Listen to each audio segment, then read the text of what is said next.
Well, good afternoon, everyone, and welcome to our lunchtime webinar. I'm John Ridd, and I'll be taking the anchor role today. I'm very pleased to welcome Professor Mike Tipton as our speaker. Mike is Professor of Human and Applied Physiology at the University of Portsmouth, and he specializes in human responses to extreme environments.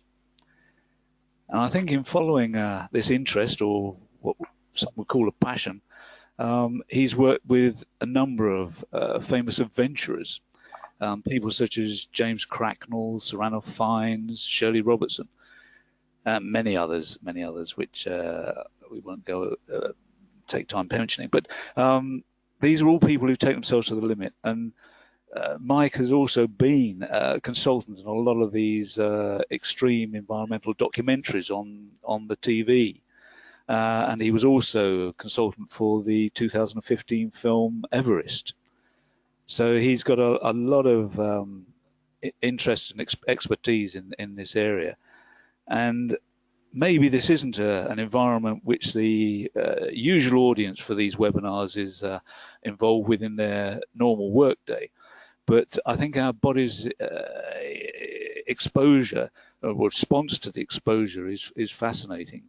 And with the coming holiday season about to be upon us, with everybody racing to the sea, we thought in this case we might look at what actually happens when we dive into that water. So rather than it just being an office health and safety webinar, we're going to look at something a bit more on the outside front. Now, as you'll also know, this is in the UK, it's the Mental Health Awareness Week. And I noticed in Mike's talk overview that he mentioned that cold open water swimming is a potential treatment for depression. And so we have at least some added topicality this week. So as he says, is this sort of problem kill or cure? Now, as usual, before we can find out about these issues, I need to start by pointing out the opportunity for you to put questions to Mike. And in the box on the right in the control panel of your screen, you should be able to type in your questions. And what we'll do at the end of the talk is put those to Mike. And if we can get through them, great. If not, then we'll put them on the website later. But rather than take up any more of his time now with me going on, I'll hand over to Mike for his presentation, which is entitled Cold Water Immersion, Kill or Cure. So, Mike, over to you. Well, thank you very much, John, and good afternoon, everybody. You've heard who I am and where I'm from, the Extreme Environments Laboratory at the University of Portsmouth, where we investigate the physiological, pathophysiological and psychological responses to adverse environments and the selection, preparation and protection of those who enter such environments. There's a couple of points worth making there. Of course, for some people, an extreme environment is actually an office environment, depending on the nature of that environment. And the other aspect where we work a lot with groups in health and safety is under the selection title, where we have been involved in physical employment standards, fitness tests of one kind and another for groups such as the Coast Guard, the RNLI and the Energy Institute. In order to help us do what we do, we have a suite of unique facilities, actually. Our labs you won't find recreated anywhere in the world. We can actually go up to the summit of Everest. We can go between -25 and +50 degrees Celsius. We can get you to have a warm water swim on the summit of Everest if you like, although we don't have much call for that, I would say. But our work is about 50% fundamental mechanistic research, and of the other 50%, about a third is for the military, about a third for industry, and about a third for elite sports. So we're currently spending quite a lot of time looking at what our athletes will need to do in order to perform well in Tokyo in 2020. And as John has said, we look at a wide range of environments: heat, cold water, altitude, cold air, and microgravity, which we simulate by having people do bed rest. So 36 days in bed shows you roughly the kind of changes that you would see in a microgravity environment.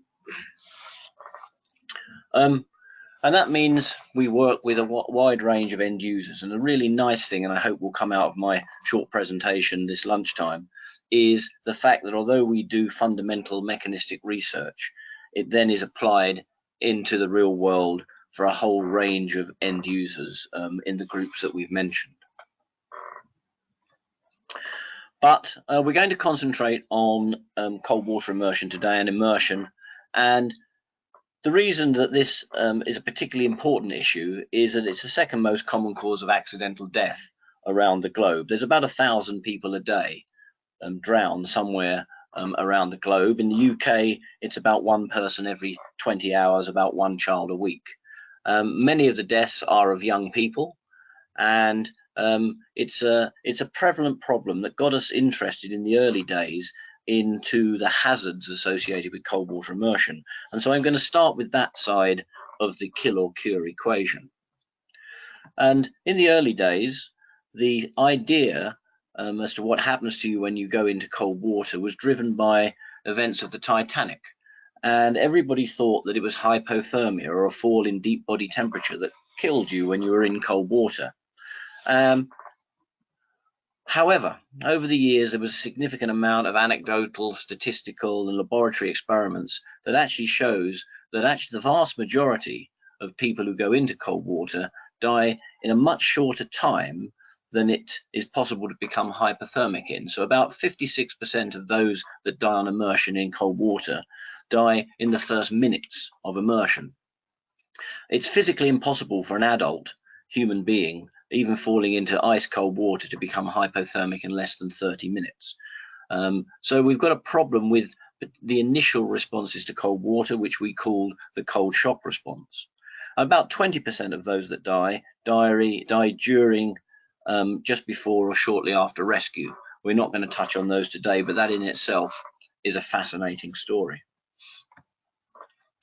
And this problem of global drowning and in cold water is really reviewed in this slide, and I'm not going to go into it into great detail, other than just to highlight a couple of problems.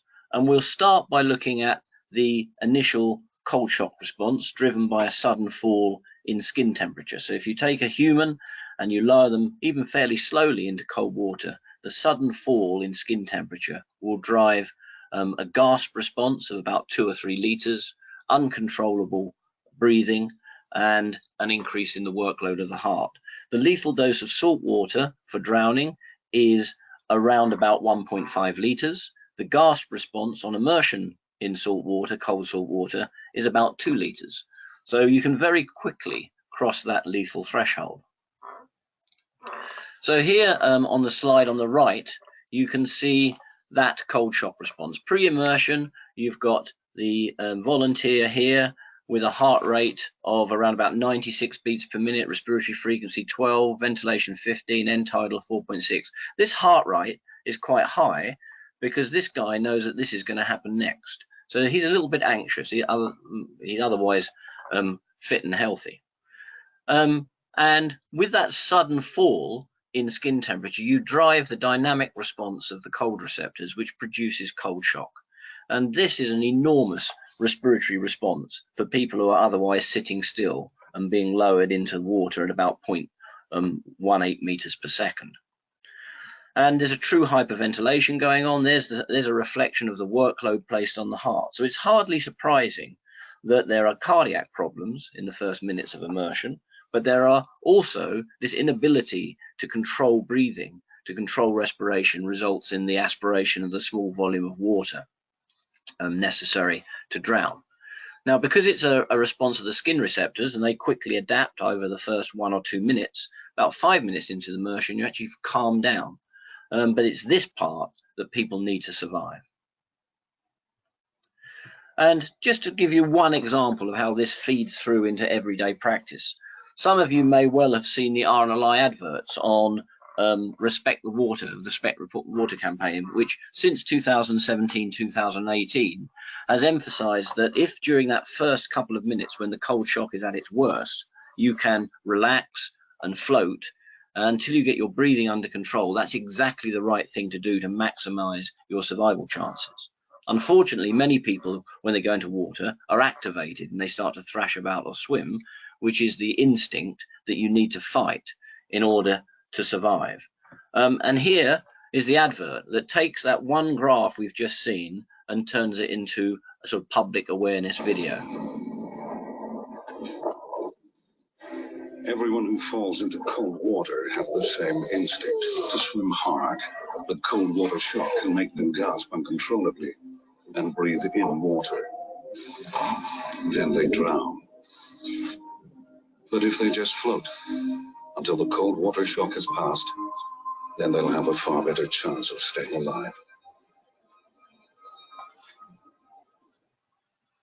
So a really nice example, and I think I'll have a couple of them in the course of this short presentation, of the transference from laboratory experimentation through to public awareness with the effort of reducing that burden of drowning. That advert was shown on catch-up TV, is still being shown, and in cinemas. And the fact that this campaign will be launched in next week, again for 2019. And you know you've hit the public perception when a cartoonist chooses to use your campaign of Float First as one of their cartoons. The other interesting thing about this, without getting too political, is this cartoon could be today's paper, although it was originally in 2018. Drowning tends to dominate this area in terms of the kill aspect of cold water immersion, but we have recently come to the view that many more people than we originally thought die because of cardiac arrhythmias on immersion. And on the left of this was a paper we originally published identifying cold shock as a problem in 1989, and there was an earlier paper by Paul Burt on the diving response, which is the response which diving mammals have to prolong their underwater time without fresh air, hypoxic survival time. And the two cardiac responses to cold shock and to the diving response are completely opposite. The cold shock response produces a tachycardia, an increase in heart rate, and the diving response slows the heart rate down. The problem comes when you activate both of those responses at the same time. So you've got inputs to the heart trying to accelerate it, and you've got inputs to the heart trying to decelerate it. And that happens when you do total body immersion, because the cold shock response is initiated by skin cooling over the whole of the body, and the diving response is initiated by cooling of the facial region. And so when somebody is under the water or in the water and having their face splashed, you get this incredible conflict that goes on at the heart that produces some of the ECG traces you can see here. So if you take fit, healthy people and they do a head-out immersion, you'll see an arrhythmia in 1 to 3% of the immersions. If you put them under the water and they breath hold, you'll see about 82%. It's a very reproducible way of producing an arrhythmia. Now, we don't think this is limited to cold water immersion. We think we will see it in air, where cold blast of air suddenly goes across the face, and it may explain many of the sudden cardiac deaths that we see. We've called this response autonomic conflict. You can see the reference paper that you can read more about it.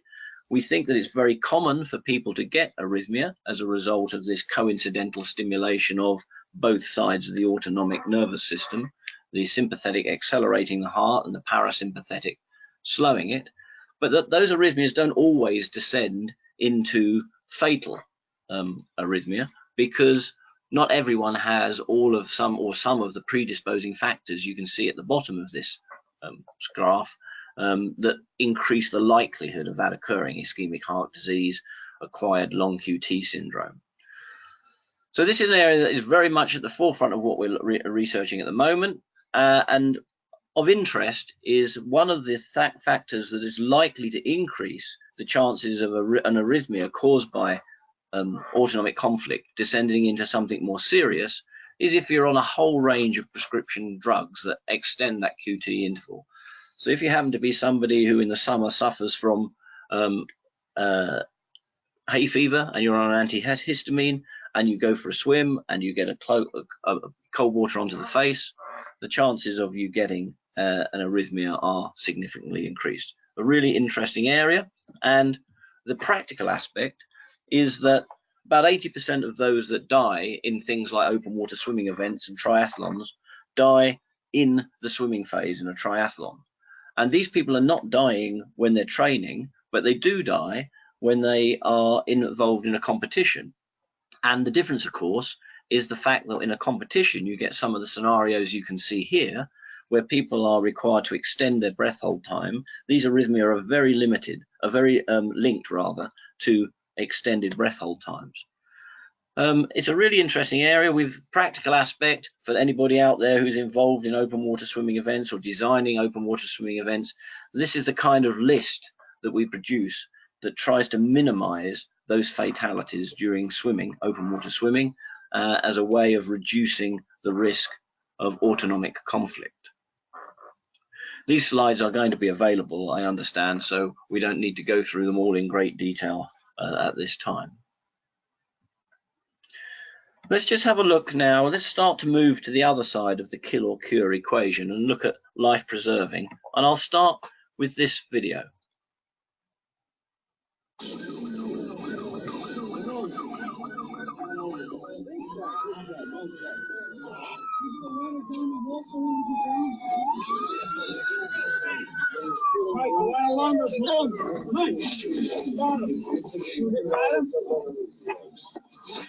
It started as a sled ride along the ice-coated rock on the shore of Lake Michigan at Wilson. A slip, and 35-year-old Terrence Totlowitz of 3818 West Montrose and his 4-year-old son James were suddenly in the near freezing water. A cross-country skier had seen the incident and had come to help, but he could not hoist the man up the 6-foot rock wall. The child, meanwhile, had disappeared under the ice. The fire department arrived with ladders and desperately needed manpower, and the man was hauled up, out, and to a waiting ambulance.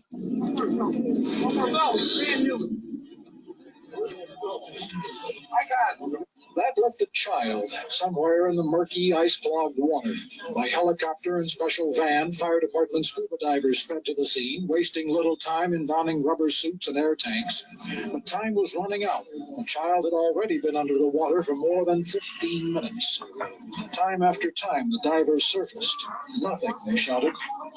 But then, 5 minutes after they entered the water, the divers nodded. Success of a sort.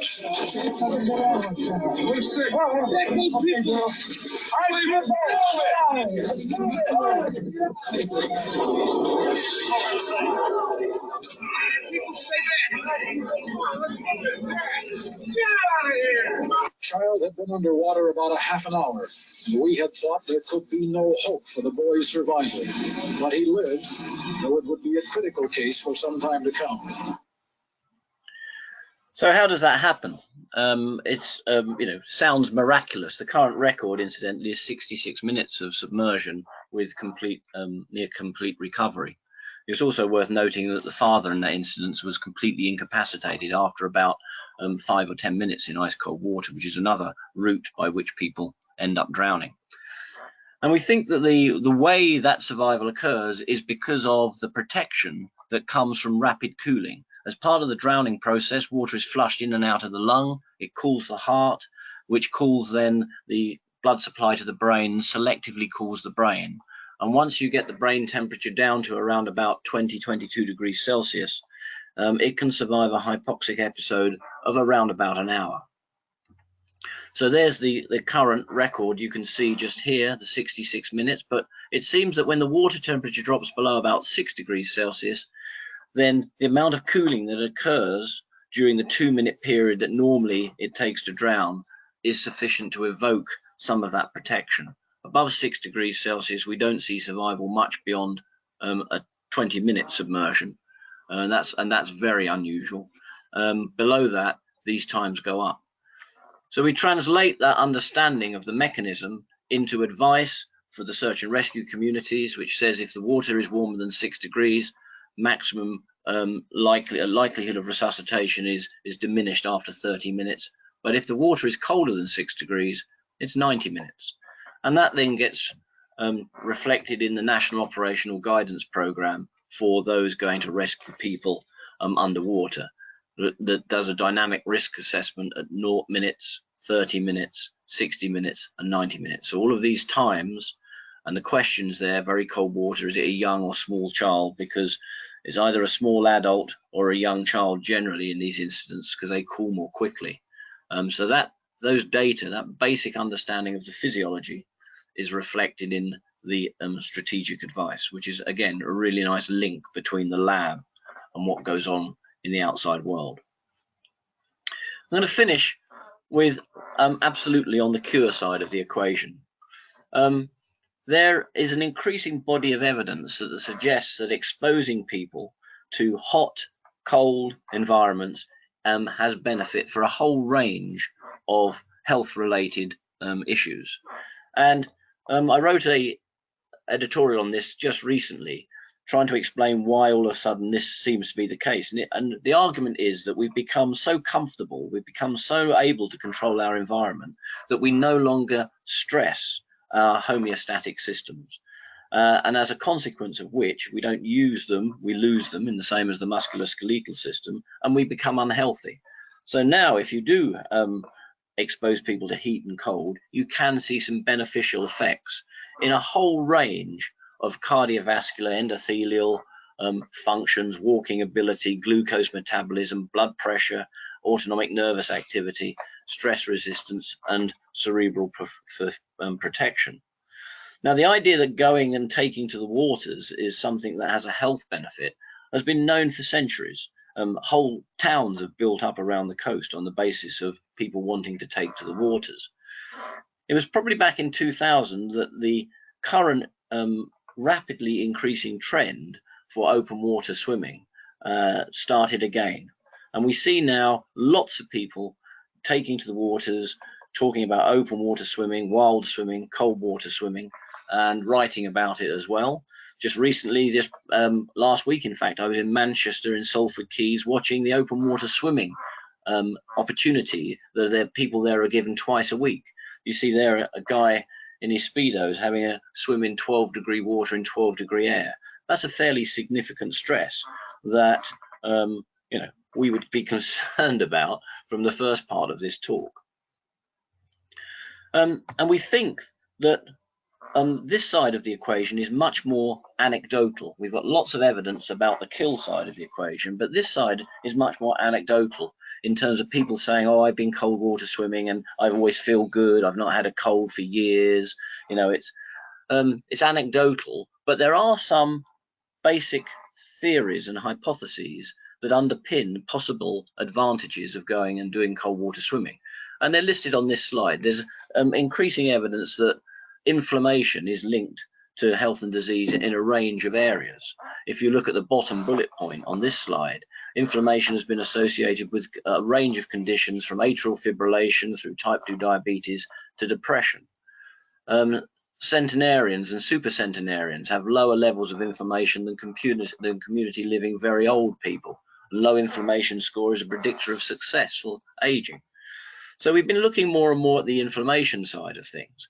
And there seems to be, the hypothesis goes, that there's a cross-adaptation between the adaptation you get to cold by repeatedly going into cold water immersions, by going into cold water, and the inflammatory response that you get in response to infection and disease. So inflammatory responses of adapted cold water swimmers are lower than those of unadapted volunteers.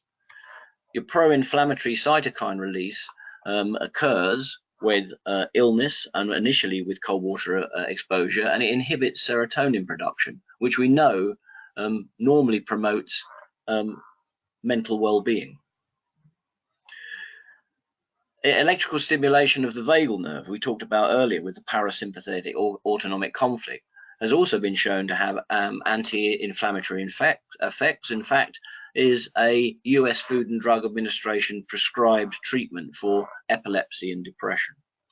But we also know, as I've already said, that just stimulation of the facial area of the body with cold will produce a very similar vagal stimulation. So perhaps this is a cheaper, simpler way of producing the same responses we see with nerve stimulation.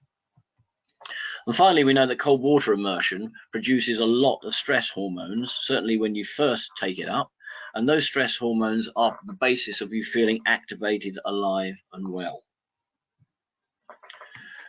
Just a word before we summarize on the depression side of things, because this is, as John has said, Mental Health Awareness Week, and we did a TV program some little while ago, a couple of years ago, on the doctor who gave up drugs, and that focused on the use of open water swimming in the treatment of one particular lady who had severe depression after giving birth to her son, and she came to the lab, she did some cold water immersion, she became habituated, she gave up, she took up open water swimming, and 1 year later was completely drug-free and as happy as she'd been for many years.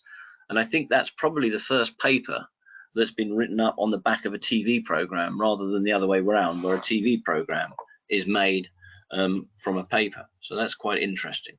But again, underpinned by an understanding that repeated cold water immersions are anti-inflammatory, and there's an inflammatory mechanism, we think, at the bottom of some depressive disorders.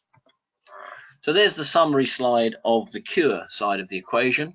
Now, the problem with it is that although we can hypothesize, when somebody goes into a cold environment and goes for a cold swim, they're normally meeting people, they're going into a beautiful environment, they're engaging in exercise. Yes, they're getting cold, but there's a whole range of things which could be the prime mechanism for making them feel better, whether that's physiologically or psychologically.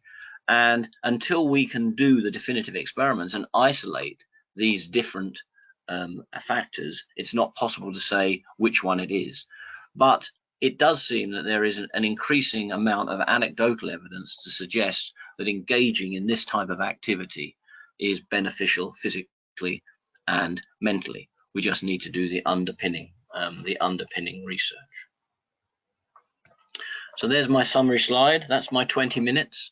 On the kill side of the equation, we have well-researched and well-evidence-based understanding of cold shock, autonomic conflict, neuromuscular incapacitation, like we saw in the father of the child who was under the water, and I mentioned hypothermia and circumrescue collapse.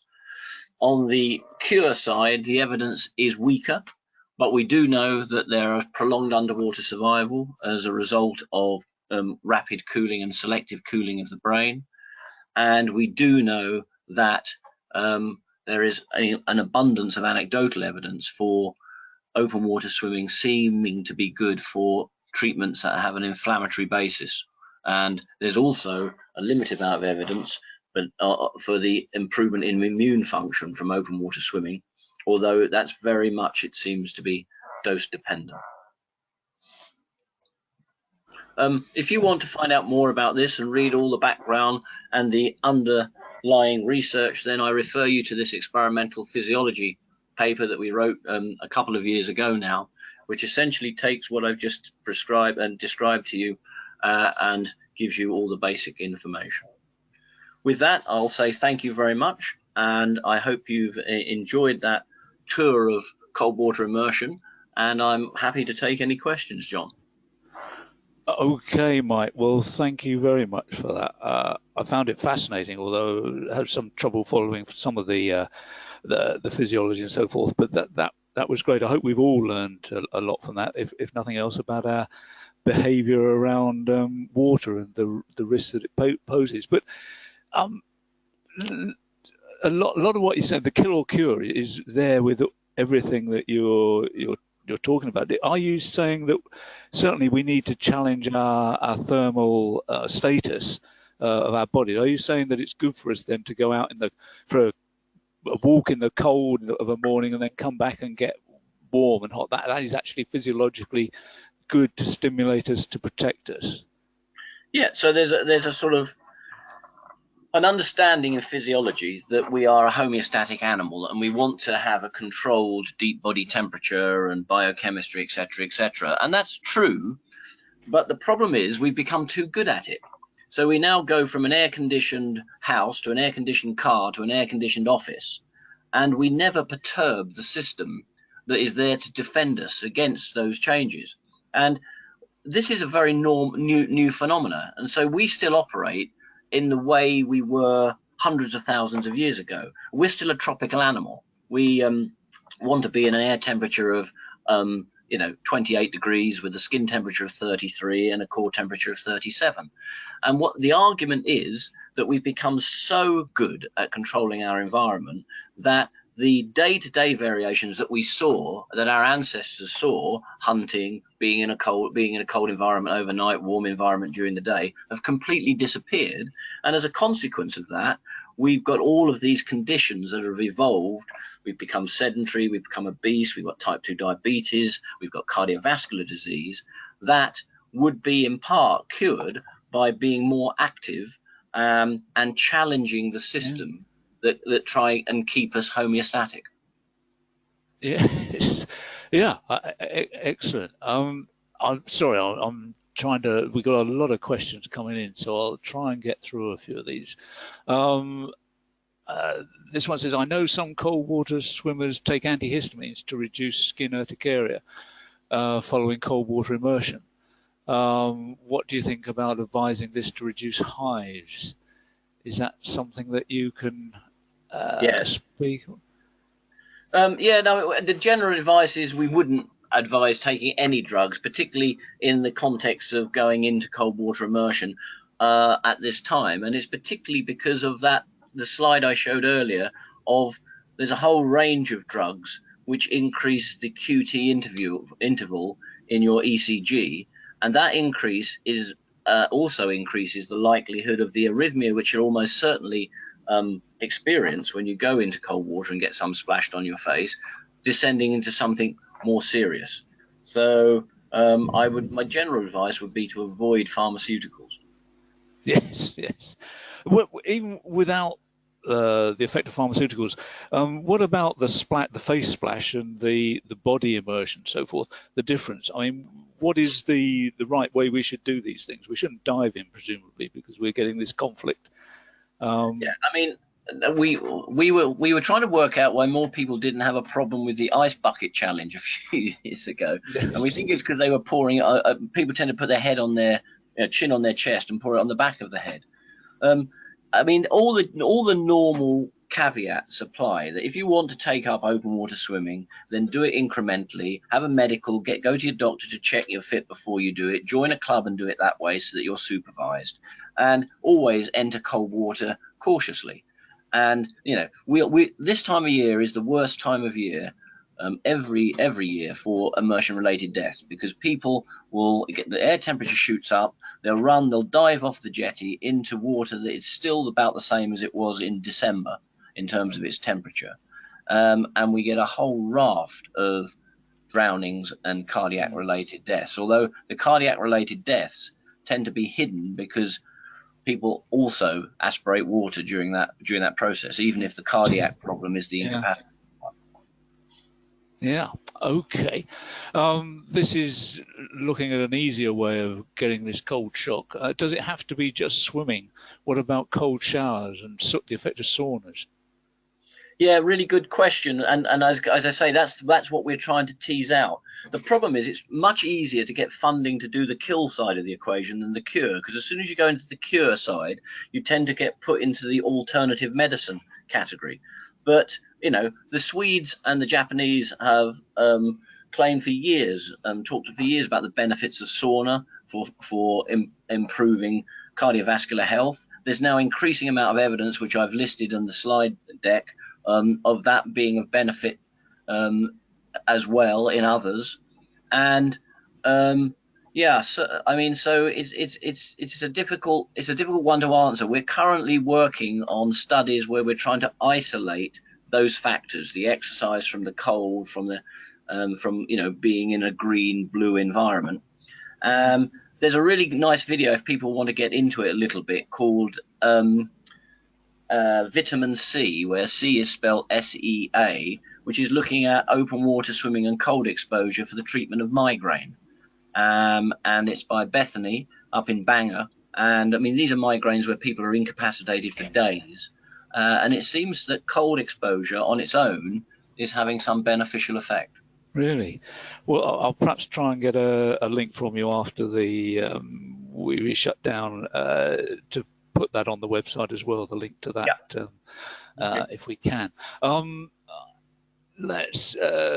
Oh yeah, another one perhaps linked to that anyway. Can cold water immersion help to reset women's system when in menopause and suffering from hot flushes and sweats, etc.?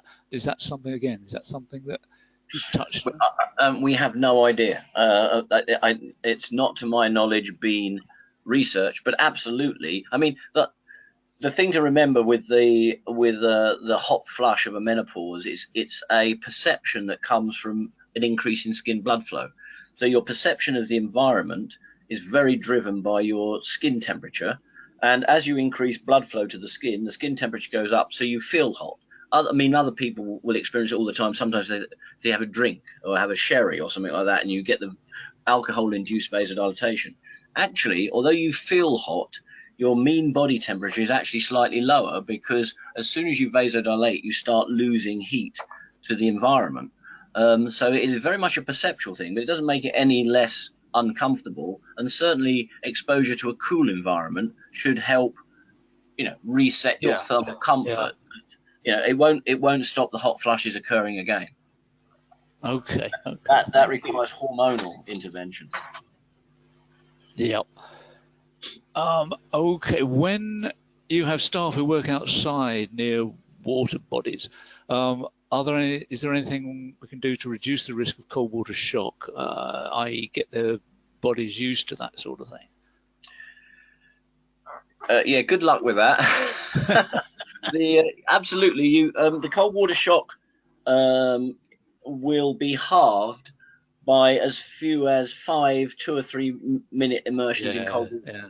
So it shows very strong habituation, but it depends on the scenario you're in. I mean, there are lots of things. You can make sure people are fit. You obviously make sure they have the appropriate PPE, including a proper and appropriate life jacket. So there's fitness, there's technical protection, and there's physiological protection if you want to go down that route. Now, there are some groups within the military that would go down the route of acclimatizing to heat and cold. Whether that's appropriate for an industrial group, it depends on the group and it depends on who you're talking about. But that's just the kind of thing that we would look at if somebody said, look, we work in this scenario, what do you recommend?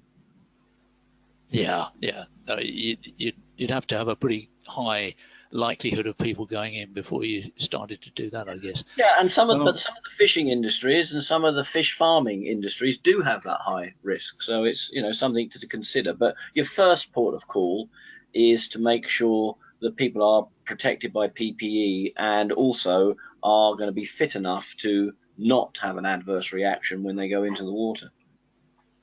Yeah. Something about older people here. What about older people in general? I think it's beneficial for older people, cold water immersion, I guess. But are there counterindications? Yes. Yeah, absolutely. All the first part of the talk on kill, sudden cold water immersion will increase blood pressure. If you're aneurysmal or if you're already hypertensive, then that's a dangerous period. However, if you do it incrementally, then there's no reason why it can't be beneficial. Whether it's beneficial, I mean, the work we've done in upper respiratory tract infections suggests that swimming is the beneficial bit of it, rather than necessarily going into. But others have talked about, the cold effect and feeling alive and feeling activated. What we do know about people as they get older is they have less good thermoregulatory control. So they are less sensitive to changes in temperature, which means they tend to heat up more in the hot and cool down more in the cold. And they're also very susceptible to dehydration, whether that be through heat and sweating, or whether that be through cold and cold-induced diuresis, the production of urine.